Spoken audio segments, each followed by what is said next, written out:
I think that so many of us watching, myself included, have similar stories where we've watched someone get sick, go to the doctor, do everything that the doctor says to do, and still die, or still, get worse, or still, not feel good in their bodies. And yeah, it's really disheartening. And it's interesting, I think, whenever you start to step back from that and look at the big picture, of health, look at the root causes that are not being addressed.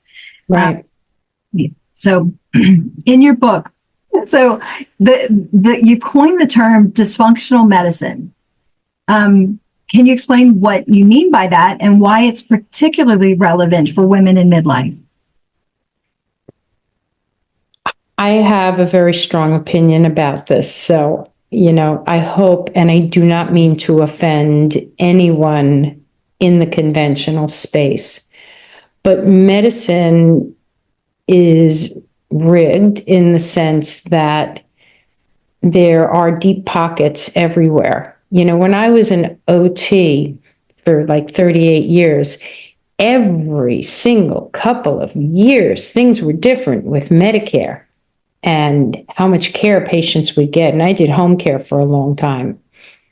But, the other side of it is you look at big pharma, you look at the influence. They basically fund medical schools. You look at doctors, they write prescriptions all day. That's all they know. Everything has become a 1, 2, 3. You have this, we do this. And if you veer from that, then you might lose your job.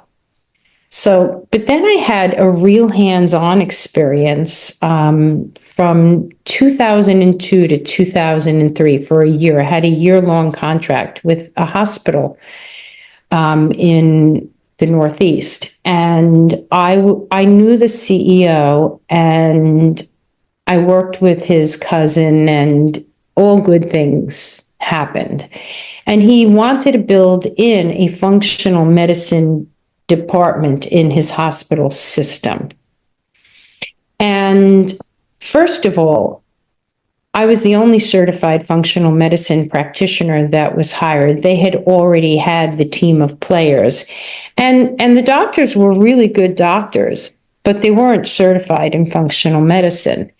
And in my experience training in functional medicine, being somebody who kind of walked the talk before I even got certified, I was well respected by the doctors that were seeking certification. So this was unusual to me because I know I'm not a doctor. I'm not looking to be a doctor.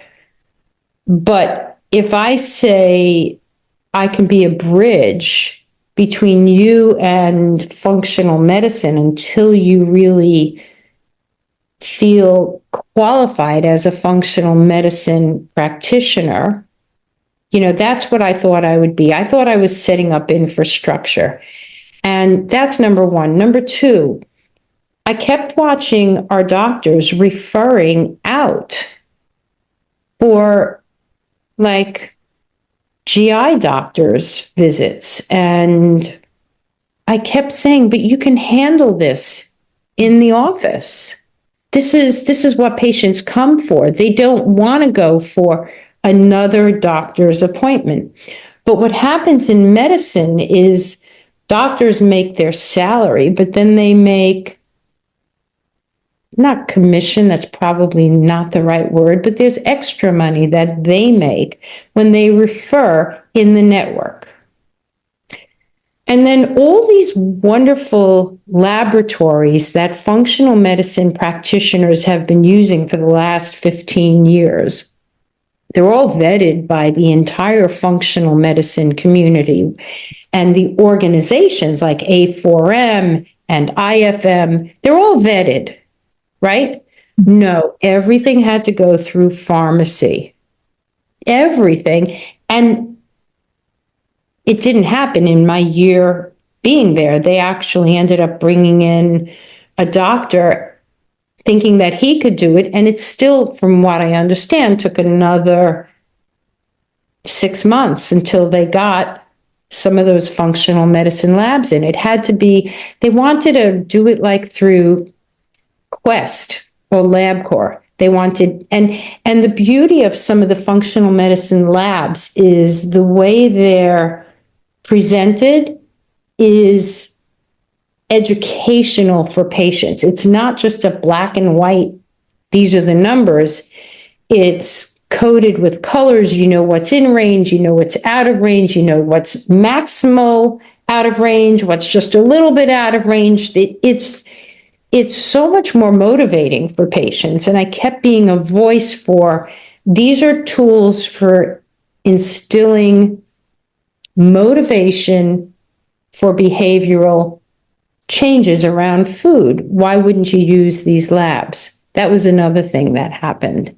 Right. And, I ultimately just kind of sequestered myself and we ran groups. That was the other thing. The CEO really wanted me to run weight loss groups with their employee staff because basically 20% of their employees were consuming 80% of their costs. Why? Because of the entire metabolic disease impact, right? And that's what I ended up doing, but they never promoted the groups. So, when I think of dysfunctional medicine, my year there was just, while I learned a lot about writing workflows and things of that nature, it was like something, it was like moving a battleship, with your hands. Dysfunctional medicine now available on Amazon. Meeting your nutrition goals can be challenging. Call now for a free 15-minute consultation or visit the website at nutrifyyourlife.com.